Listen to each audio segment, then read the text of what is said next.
welcome to the weekly Leaders Digest, brought to you by Dominate Your Day podcast. This is your place for quick insights to elevate your leadership.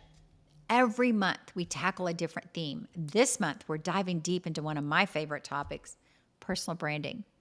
I'm Dana Williams, and I help corporate leaders lead from within, because authentic leadership isn't just a buzzword, it's your competitive advantage. I'm launching my book this month, The Internal Revolution, Lead Authentically and Build Your Personal Brand from Within. And I can't wait for you to see it. If you're a leader who's already successful but wants to make a deeper impact, this book is for you and you are in the right place. So today we're going to talk about setting boundaries that protect your authentic brand without burning bridges. This is the hardest thing for so many of us, and I hear it all the time. Here's the problem. I say yes to everything because I want to be seen as a team player.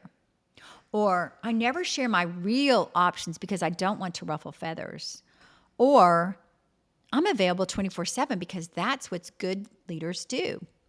If any of these sound familiar, you're not building an authentic personal brand. You're building a people-pleasing prison. The most powerful personal brands aren't built on saying yes to everything. They're built on having the courage to say no to what doesn't align and yes to what does.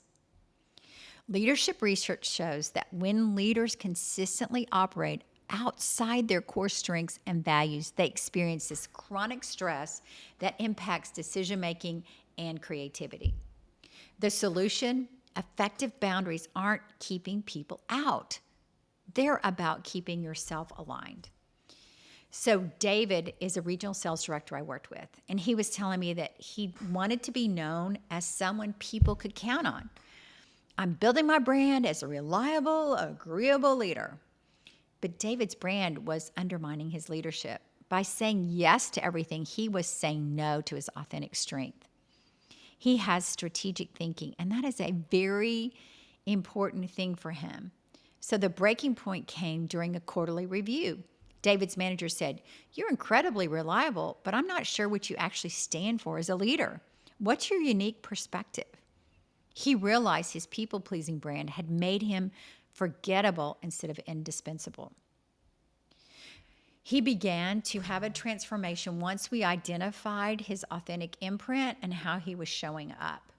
We worked on his strengths, his core values, his personal mission statement, and then we went through what are the emotional recognition signals that he needs to be aware of for himself.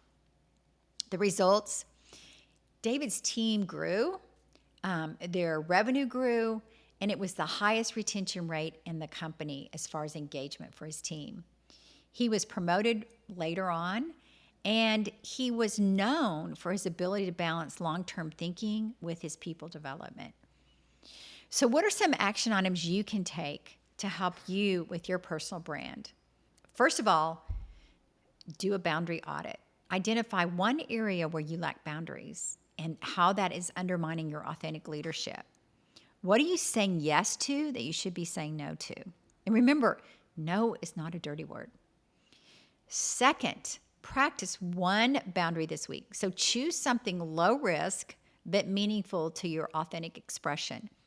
And start small, but start somewhere. So start putting up some boundaries, and just baby steps, Third, values alignment check.